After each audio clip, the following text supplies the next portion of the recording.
Quando se fala em Bragança Paulista, olha o que aparece na internet. Circuito turístico, agropecuária, Bragantino e linguiça. E haja linguiça. Tem até temaki de linguiça, cuscuz de linguiça.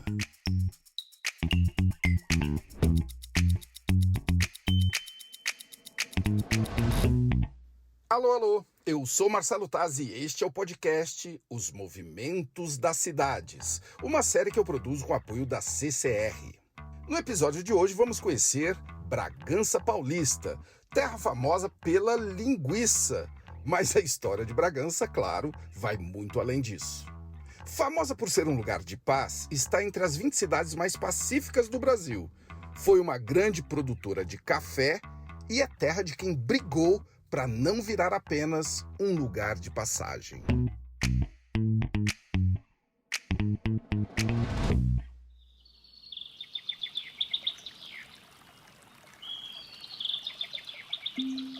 Desde a origem, as terras de Bragança sempre foram tranquilas. Os povos indígenas que ocupavam a região eram paz e amor. Um dia, isso mudou. Com a chegada dos bandeirantes e tropeiros. A partir do século XVII, a região começou a virar um lugar de passagem. Os bandeirantes, sempre buscando riquezas, ficavam um período de descanso e iam em frente. Os tropeiros comprando e vendendo objetos e seguindo viagem. A região de Bragança era um meio de campo entre São Paulo, Minas Gerais e Goiás. No século XVIII, a exploração do ouro se intensificou e o vai e vem ficou frenético. Mas o pessoal da região não ficou parado, não. Começou a estruturar uma economia agrícola para o lugar não ser apenas uma paradinha. As terras da região de Bragança sempre foram muito férteis. Isso fez com que as plantações prosperassem e mais gente apareceu para trabalhar e morar por lá. Mais gente, mais dinheiro, mais possibilidades de trabalho e comércio. Sabe como é? Uma hora o que era apenas uma passagem começa a virar um povoado. O povoado de Conceição do Jaguari. A vila nasceu à beira de um afluente do rio Jaguari e ao redor de uma igrejinha construída por devotos de Nossa Senhora da Conceição. A igreja é considerada o marco zero de Bragança Paulista. O povoado foi ficando importante e aos poucos conquistou a autonomia administrativa de Atibaia, de onde fazia parte.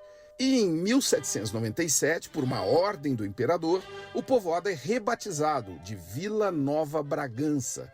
Somente 50 anos depois, a vila deixou de ser vila e virou cidade. E aí passou a se chamar apenas Bragança.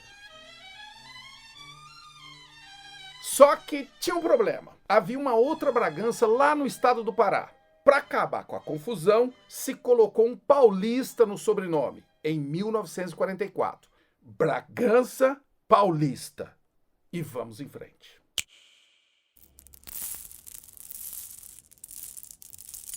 Mais uma vez o café aparece na nossa história. Ele está até no brasão da cidade. Não é para menos, Bragança Paulista foi um dos principais centros produtores de café do Brasil.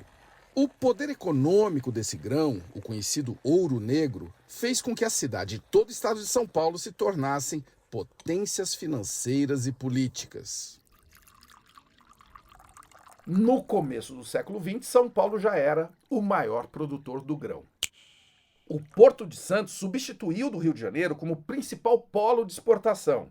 Para a circulação dessa riqueza do café, um meio de transporte foi crucial: o trem. Diversas estradas de ferro foram construídas cortando o interior de São Paulo. A estrada de ferro Sorocabana, ligando o Porto de Santos à região de Sorocaba, a Companhia Paulista de Estradas de Ferro, que ligava Campinas a Piracicaba, Marília e Bauru, e a estrada de ferro Bragantina, inaugurada em 1884. O negócio do café ganhou agilidade e ficou mais lucrativo. E Bragança, que era só um lugar de passagem, se tornou um dos pontos importantes de conexão da nova economia do Brasil. Em meados do século XIX, o Brasil era cobrado pesado pela comunidade internacional pelo fim do tráfico negreiro. É uma vergonha. Nós fomos um dos últimos países a abolir a prática absurda da escravidão, com a assinatura da Lei Áurea em 1888. As fazendas de café encontraram uma alternativa à mão de obra escrava nos imigrantes. A Europa vivia uma profunda crise econômica. Em Bragança Paulista, chegaram primeiro os italianos. Na bagagem trazia uma esperança de vida e, é claro, a sua cultura, especialmente a culinária. O que seria da famosa linguiça de Bragança Paulista sem os italianos? No início, a comunidade italiana fazia linguiça para trocar por outros alimentos. O sucesso da linguiça foi tamanho que chegava gente dos municípios vizinhos para comprar e até revender a linguiça dos italianos por toda a região. Não demorou para a cidade transformar a iguaria numa atração turística. O imperdível Festival da Linguiça.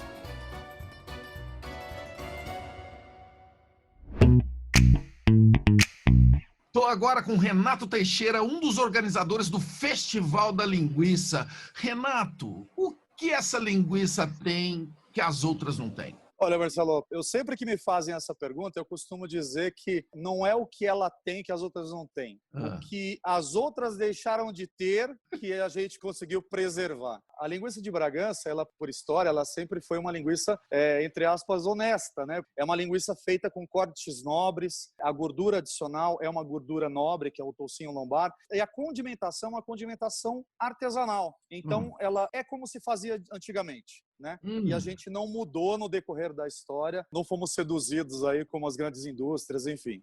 Vão pessoas de todos os lugares aí nesse festival? A gente já identificou gente vindo do Nordeste, de Natal, né? Brasília, Florianópolis, fora assim, gente que a gente nem sabe de onde está vindo, né? E muita gente, né? O ano passado falou-se em torno de 60, 70 mil pessoas. Nossa! Num festival que acontece aí em 2 finais de semana, uma média de 6, 7 dias, né? Qual é a responsabilidade, hein, Renato, de ser a capital da linguiça artesanal no Brasil?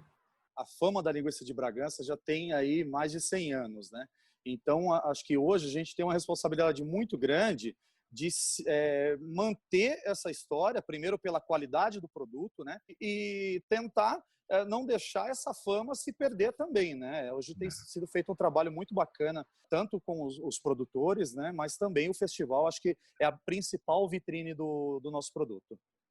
Como é que surgiu a ideia de um festival? Olha, acho que isso aí era uma necessidade que já tinha lá atrás, né? Assim, Atibaia tem o Festival do Morango, outras cidades aqui próximo tem o Festival da Uva, o Festival de tantas coisas. E a gente não tinha o da linguiça. Então, os produtores se reuniram e foi dado um start ali em 2010, foi o primeiro festival que aí sim vieram todos os anos acontecendo. Mas eu fico pensando assim, Renato, como é que junta uns amigos e fala assim, vamos fazer um festival da linguiça? A cidade sempre teve os seus produtores ali que estavam em maior destaque, né? Então, assim, na época a prefeitura juntou esses produtores e deu ali uma alavancada, né, no negócio. E a gente, dali para frente, tocou, criou-se a Associação dos Produtores, enfim. E aí o negócio andou com as próprias pernas. Quais são os pratos preferidos do público? Olha, são pratos assim que fizeram muito sucesso. A batata rosti com calabresa fez muito sucesso quando foi lançada. Parmegiana de linguiça, tem risotos, pastéis, lanches de todos os tipos, desde os mais tradicionais até os mais gourmetizados, né, vamos falar assim. Aí tem tapioca, tem yakisoba, tem temaki. Aí a criatividade fala alto. Temaki de linguiça? Temaki já foi um dos destaques aí do festival. Cada ano é uma história. O que falta para o pessoal inventar? Olha, eu tenho até medo disso, viu? Porque eu começar a deixar a criatividade muito livre, daqui a pouco vira meme. Esse é Renato Teixeira, do Festival da Linguiça, mais famosa do Brasil. Tem outra mais famosa que a de Bragança, não? Olha, existem outras linguiças famosas no país, né? Não dá para desmerecer. Tem a linguiça de maracaju, tem a linguiça cuiabana. São linguiças famosas, tão saborosas quanto. Além de tudo, é modesto e generoso. Parabéns, Renato. Nossa, fiquei até com água na boca agora. A linguiça tá tão ligada à cultura da cidade que o Bragantino, o time de futebol, é conhecido como a linguiça mecânica. Na lanchonete do estádio do Bragantino, os lanches com linguiça, claro, homenageiam ídolos da história do clube. Tem X Parreira, X Birubiru e o mais caro, claro, é o X Vanderlei Luxemburgo. Sinto que estou num grande projeto. Mas o município oferece muito mais. São rios, cachoeiras, represas. Tudo isso ajudado por um bom clima, colocou Bragança Paulista como uma das estrelas do circuito turístico entre serras e águas. É uma associação de 14 municípios paulistas criada para conscientizar e apoiar o ecoturismo, preservar recursos naturais e promover a cultura e gastronomia dessas cidades. O nome Circuito Turístico entre Serras e Águas faz todo sentido. A Serra da Mantiqueira e sua riquíssima Mata Atlântica está entre os destaques, e as águas do circuito, que são abundantes e preciosas e contribuem para o abastecimento da região metropolitana de São Paulo. Na metade da década de 1970, foram iniciados os reservatórios de Jaguari e Jacareí, e as represas acabaram se tornando pontos turísticos. Hoje, o turismo está em alta em Bragança Paulista. É pescaria, mergulho, passeios de barco. Um lugar que atrai turistas é o Lago do Tabuão. Tem espaço para skate, bike, caminhada e até para quem quiser fazer uma festinha. O Parque Dr. Luiz Gonzaga da Silva Leme, conhecido como Jardim Público, é outro canto muito procurado. Tem ainda o Lago do Orfeu, mais uma chance de contato com a natureza. Tudo ao lado de um espelho d'água que dispensa comentários. Uma delícia. Bragança Paulista, uma das 20 cidades mais pacíficas do Brasil, acabou se tornando um refúgio perfeito. Cacá Filippini, ela conta suas aventuras para 350 mil seguidores no Instagram. Ô Cacá, por que você escolheu Bragança como um refúgio? Porque Bragança encontra tudo que eu gosto, né? É como se eu tivesse a praia e a montanha. Na realidade, eu digo que a praia é a represa e a montanha é a conexão. Então, aqui eu tenho as duas coisas que mais me apaixonam na vida, que mais me motivam e que realmente recarregam a minha energia. O que os visitantes mais procuram em Bragança? Natureza, esportes náuticos, aventura aquática. Então, assim, é muito comum as pessoas chegarem com seu jet ski, com seus barcos, ou simplesmente fazer um churrasco com amigos na beira da represa. Isso é muito comum e eu acho que o que as pessoas mais buscam realmente é esse descanso, sabe? Que a natureza proporciona. Quais são os lugares que só você sabe? Bom, um deles é o que eu chamo de nosso escape, que é onde eu tenho o meu chalezinho, que é um condomínio náutico e também uma marina, que chama Marina Estância Confiança. A Marina Estância Confiança fica num bairro que chama Serrinha. E aqui perto também tem uma fazenda, que é a Fazenda Serrinha. Então a gente consegue contemplar toda a represa Jaguari-Jacareí, que é o encontro desses dois rios. Então aqui você tem muita gente de São Paulo, do interior de Minas, né, principalmente sul de Minas, ABC, pessoas que estão querendo, sabe, dar aquela aliviada nas tensões. O outro lugar é a Fazenda Coronel Jacinto, que é uma fazenda dedicada a trilhas off-road, com carro mesmo. Então você pega o seu 4x4, ou seu carrinho UTV, ou um quadriciclo e desbrava. É uma fazenda centenária, lá de 1800, e é uma fazenda que reúne, além dessas aventuras de pista, eles também têm um lago para você fazer o jet ski stand-up, que é aquele jet ski em pé.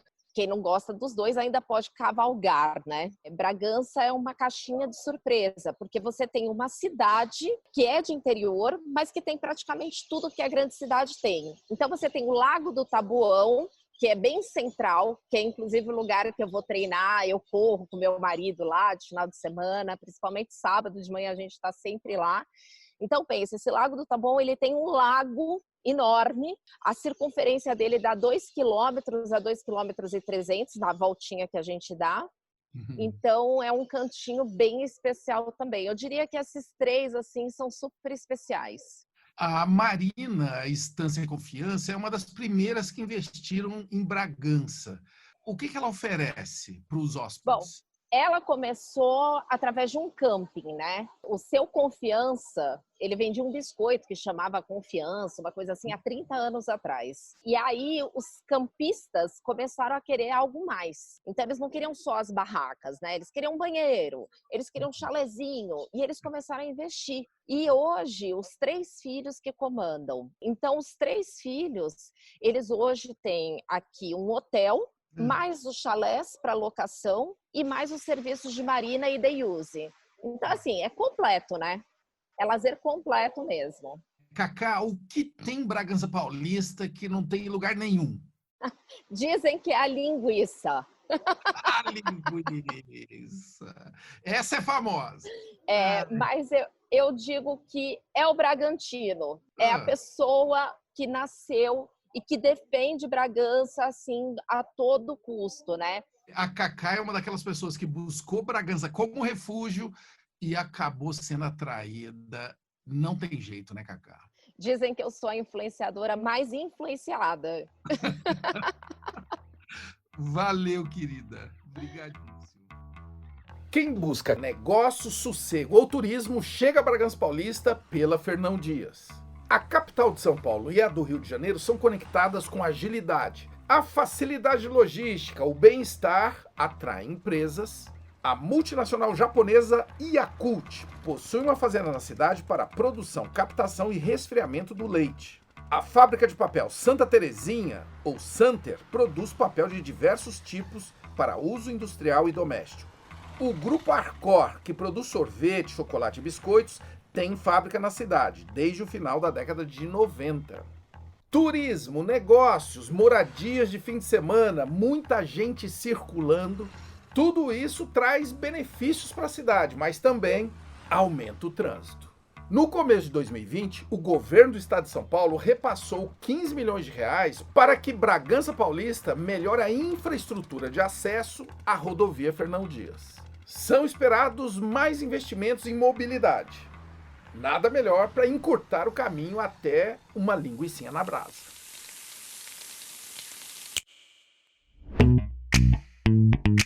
Bragança Paulista é terra que surpreende. É lugar que valoriza a cultura, amante das letras, é conhecida como cidade poesia. É terra do Festival da Linguiça, da Exposição Agropecuária e da Festa do Peão de Boiadeiro. É lugar de tranquilidade, segurança e aventura. Bragança Paulista é um exemplo de como não estar na vida só de passagem. Eu vou ficando por aqui, te espero na semana que vem para mais um episódio da série Os Movimentos das Cidades. Em Té.